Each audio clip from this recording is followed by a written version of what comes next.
कंजूस मक्खी चूस कहावत को हर हिंदी भाषी अपने दैनिक जीवन में उपयोग करता है। हर कहावत किसी न किसी घटना से जुड़ी होती है। इसी तरह कंजूस मक्खी चूस कहावत से जुड़ी एक कहानी है। एक गांव में एक व्यापारी रहता था। वह बहुत ही कंजूस था। वह ना किसी के घर जाता था, ना ही किसी को अपने घर बुलाता, क्योंकि मेहमानों की खातिरदारी में पैसा खर्च होता था। वह अपने घर में सिले कपड़े ही पहनता था, ताकि बाजार से कपड़े खरीदने में ज़्यादा पैसा खर्च ना करना पड़े। वह जब भी दुकान जाता, अपने जूते हाथ में रख लेता था, जिससे जूते घिसे नहीं और ज़्यादा दिन चले।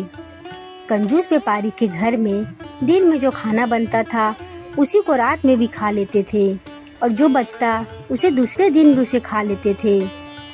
कंजूस व्यापारी अपने दैनिक जीवन में काम आने वाली ज़रूरत की चीज़ें में भी कंजूसी करता था, जिससे उसके बच्चे और पत्नी भी बहुत परेशान रहते थे। एक दिन की बात है, वह घर में खाना खा रहा था और उसकी पत्नी ने उसे एक कटोरी में खाने के लिए घी दिया था। खाना खाते समय अचानक उसके घी में एक मक्खी गिर गई। उसकी पत्नी ने घी में गिरी मक्खी देख ली और उस कटोरी में रखे घी को फेंकने जाने लगी।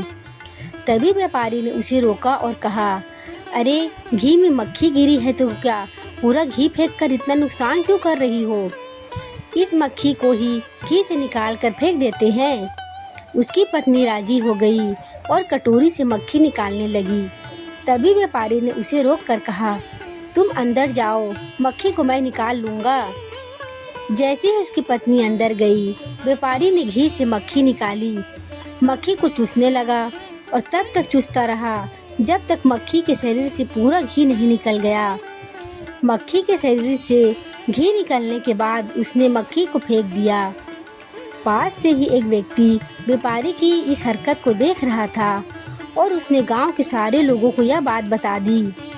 गांव के लोगों ने उसका नाम कंजूस मक्खी चूस रख दिया और तभी से कंजूस मक्खी चूस कहावत प्रचलित हो गई।